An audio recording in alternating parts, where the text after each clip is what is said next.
Okay, welcome back to Rogue Nation. This is October 2nd, 2018. I don't have a whole lot of time today, so this episode is going to be fairly brief.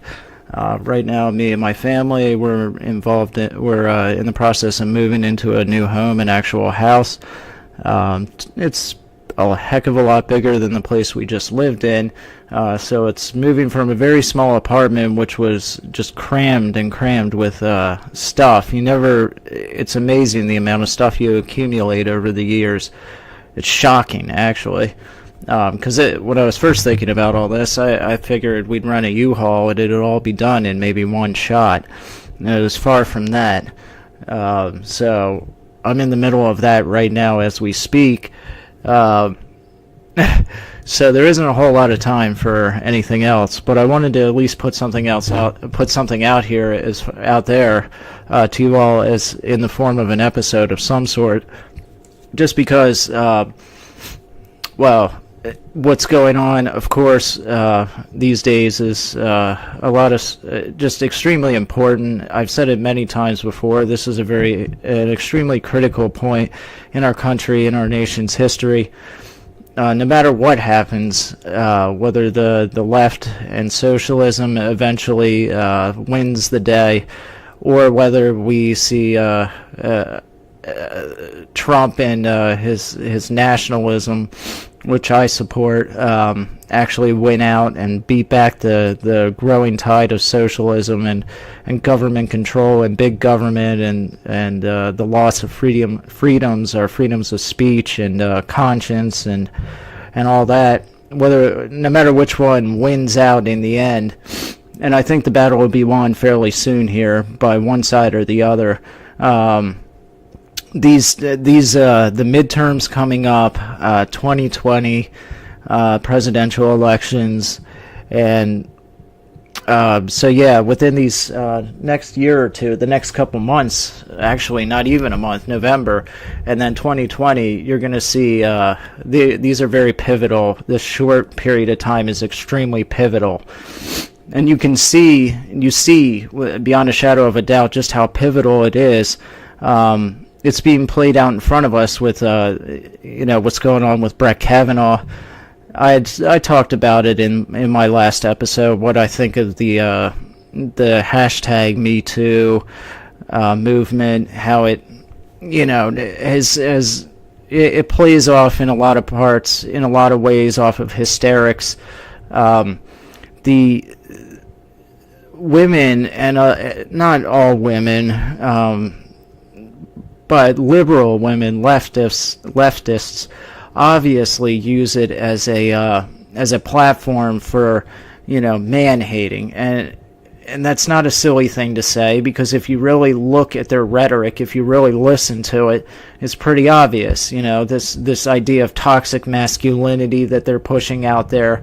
Anytime a man, especially a white man, a single doesn't matter, but like a white male who is straight and is confident in his straightness and in his whiteness, decides to speak, and in his masculinity, in his being male, if you're confident in those things, then you are damned with no hope of salvation whatsoever as far as the left is concerned. You might as well just put a gun in your mouth and shoot yourself, because that's what they want you to do. I mean, I can never remember this lady's name, but the senator from Hawaii, who nobody cared about or even thought about until this Brett Kavanaugh thing came up, even said that she doesn't believe him. Just she puts his denial and his defense in the context of the fact that he is a conservative judge. So basically, just because he is a conservative and a man, he's damned right off the bat. He's guilty, just by token of what he is as a person, because he was born a man and he has no plans of being transgender and turning himself into a woman. Then he's doomed right away. I mean, the irony of it is so horrendously ridiculous that it almost isn't even worth pointing it out, because they have to know the irony of this crap that they're pushing out there, that they're constantly braying like jackasses about sexism, about racism, about homophobia, Islamophobia, all these phobias, all this just which are just words used to silence people and an easy way to stop a debate. You always know somebody doesn't have the facts to back up their debate when they come right out the gate telling you that you're a Nazi or you're a racist or just because you voted for Trump, you're a racist or you're a Nazi supporter. I mean, that is the biggest bunch of bull crap. And people, I think, oh, there goes my phone. My wife's probably wondering where I'm at. But people are starting to pick up on this. And I think America, on the whole, is more and more really starting to pick up on how outrageous this stuff is. And people, I'm a political junkie. I know a lot of people, I see people on Twitter that are real involved in this stuff, but your average American just wants to go to work, make some money, come home, have a comfortable life, pay their bills, have a little extra in their savings account to go on vacation in the summer, and that's it. They don't get involved in the political part of the process. They just want to know that the people they vote for are actually going to do what they say and represent them and do their job and not be corrupt, not break the law, not betray our country, and defend our interests. That's all they care about. They don't want to get involved in this stuff. But you're seeing, and I think this Brett Kavanaugh thing really backfired on the left, because what they were trying to do is create this kind of faux outrage, that the Republicans are trying to push through a credibly accused rapist. And I think a lot of people that normally would not be looking at this stuff and normally would not pay politics any mind are really starting to wake up and realize, there's something terribly wrong with what is going on here, with what the people on the left are doing. I'm seeing it more and more. And these are Americans that normally would vote Democrat, that normally would just would say, oh, well, it's stupid that you can say a man just because he wants to be a woman is now a woman, but they wouldn't do anything about it, and they don't consider the issue important enough to go protest or get involved with. That's your normal American. They may think something's stupid, they may not agree with it, but they're not involved enough.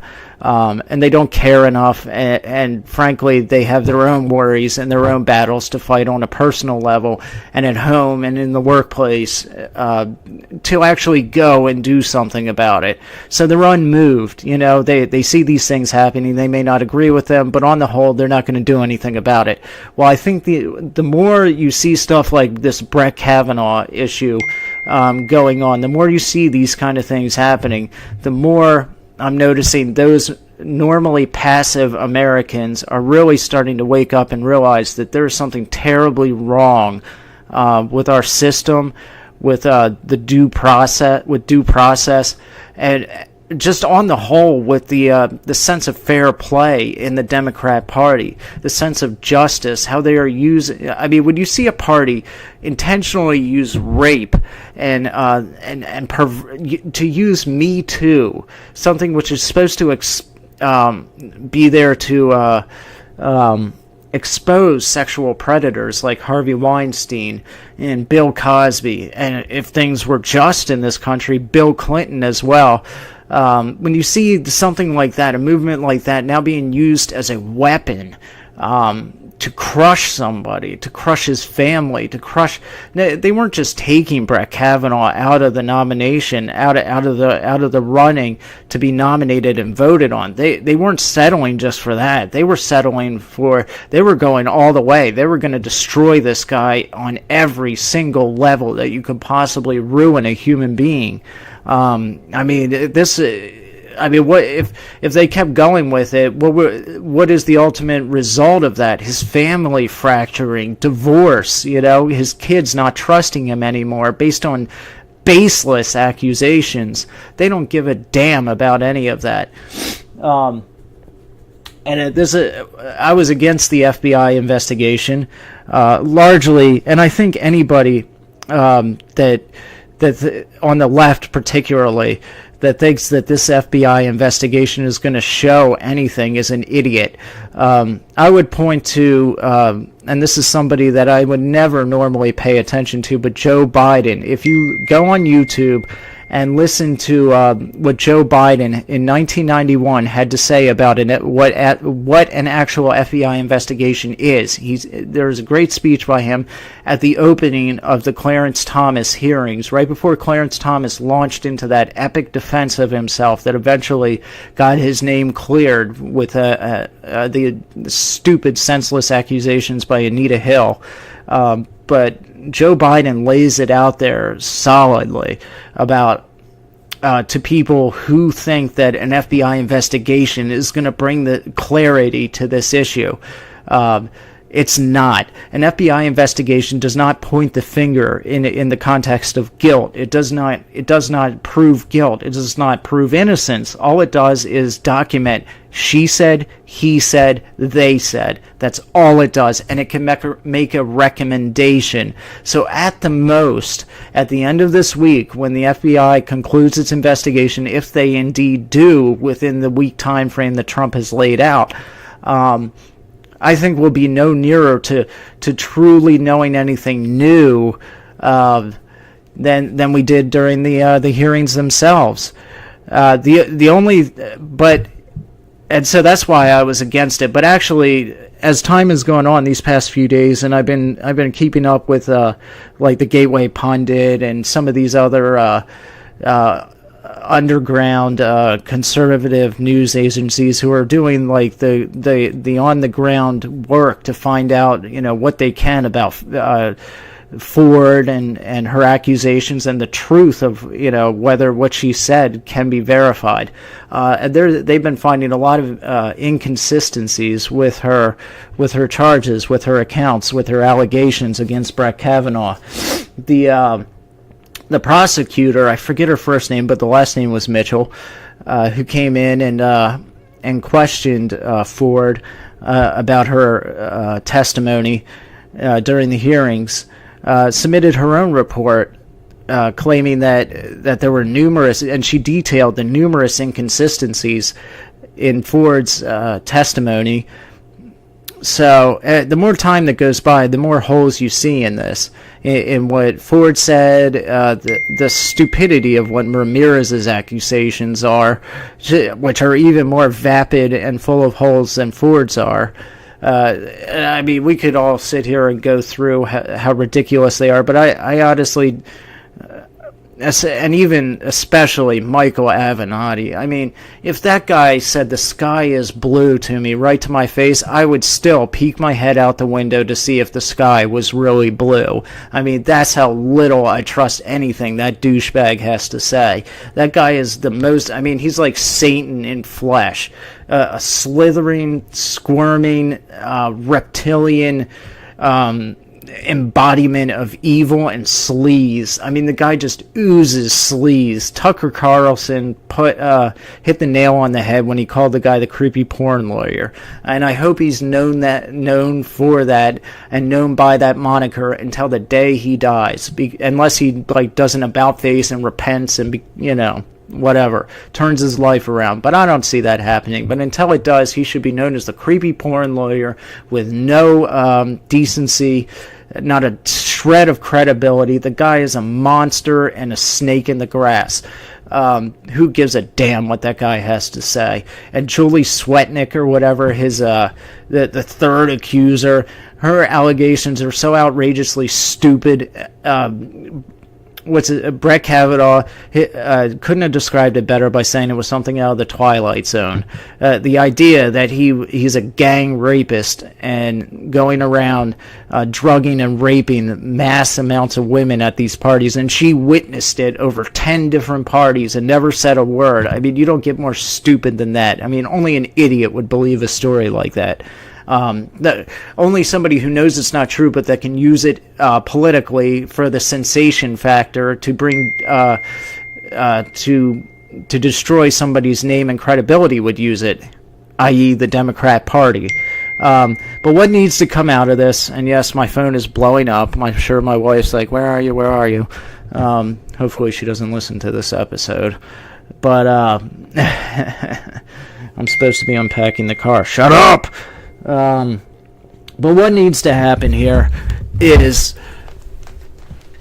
and if there's any justice, the Democrat Party needs to be investigated from top to bottom. Dianne Feinstein needs to be investigated. They need to find out just how it was that she held on to this letter, this evidence, for over 20 days before finally releasing it at the 11th hour. I've heard some people say that she couldn't be charged with withholding evidence and obstruction. I don't know, but it certainly would be worth a shot given the circumstances and the fallout from her actions. Michael Avenetti's Julie Swetnick witness or accuser, she should be thoroughly investigated, because I have absolutely no fear or any doubt whatsoever on Kavanaugh's denial of her accusations, and I think she should be charged with perjury, because she made her statement under oath, if I remember correctly.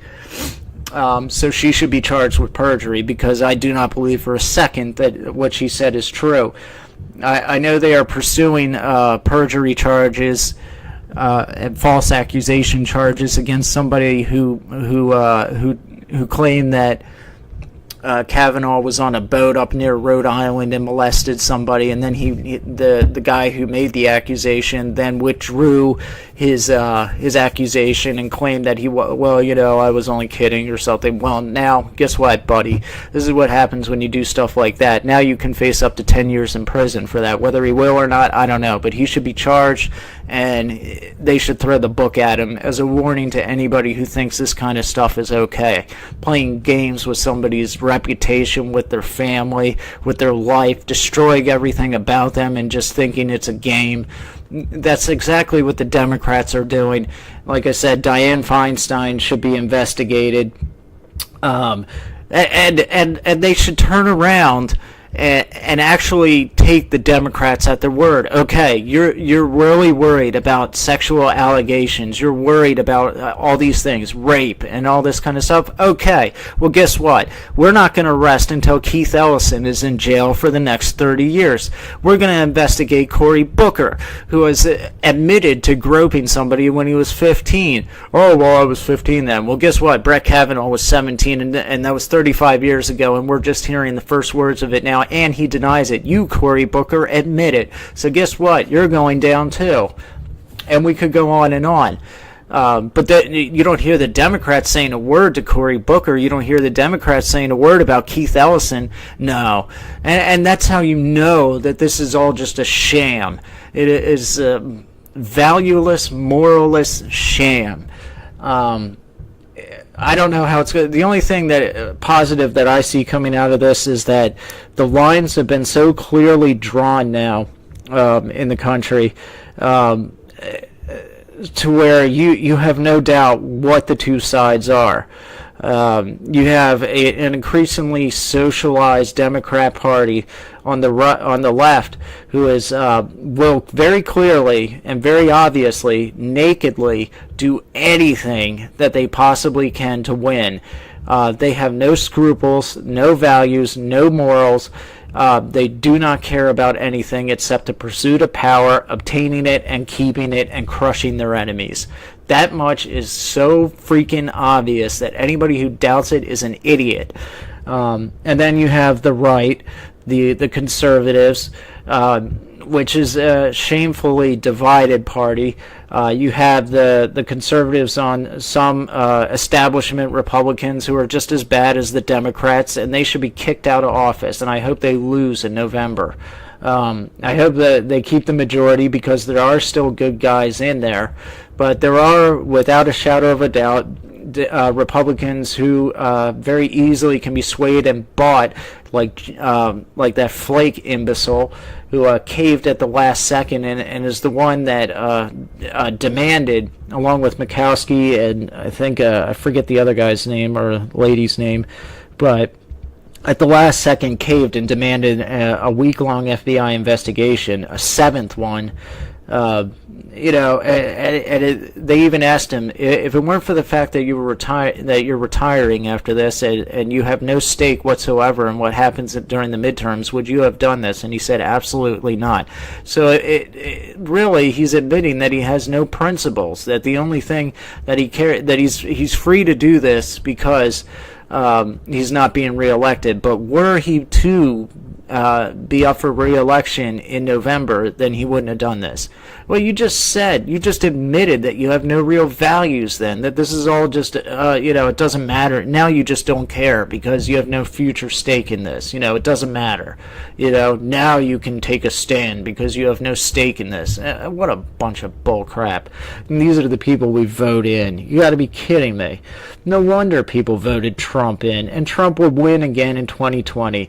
There are some that are saying that Michael Avenatti is trying to run. Give me a break. Anybody that votes for him should be put on a boat and shoved out towards Cuba.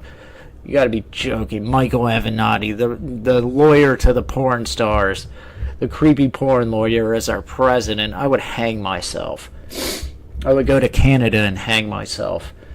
But yeah, it's a good thing at least, and that the lines have been so clearly drawn now. At least you know what each side is really all about.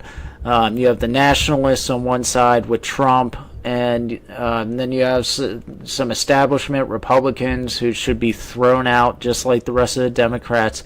And then, yes, on the left, you have the increasingly socialized Democrat Party.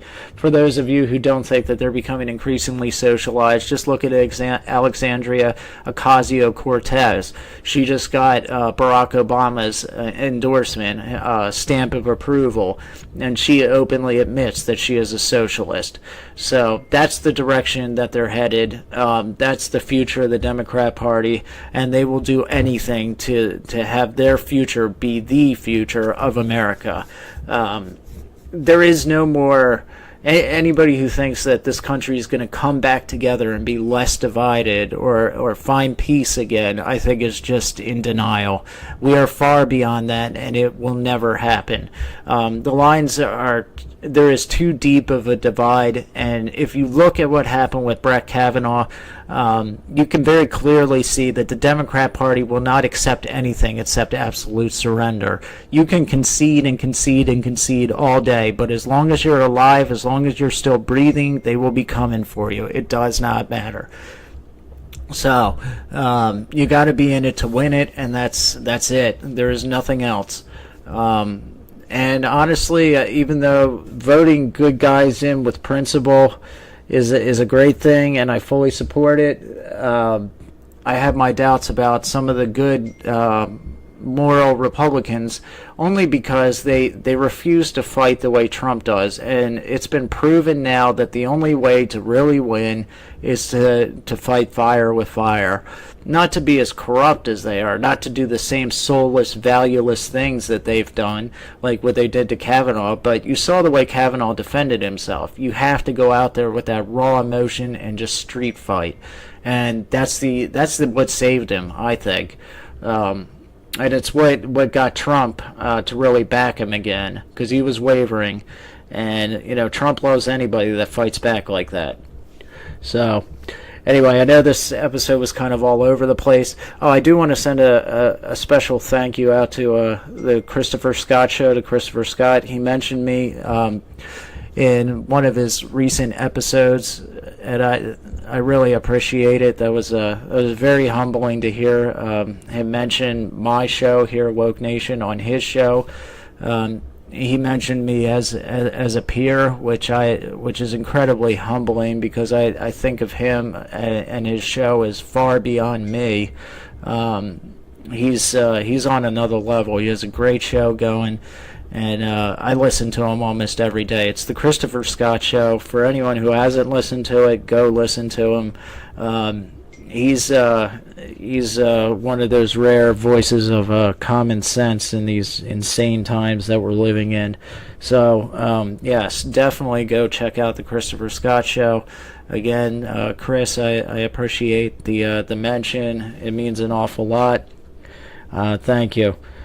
But that's it for the episode. I now have to go and bring in all this luggage and debris and who knows what else from the car. So good night, and God be with you.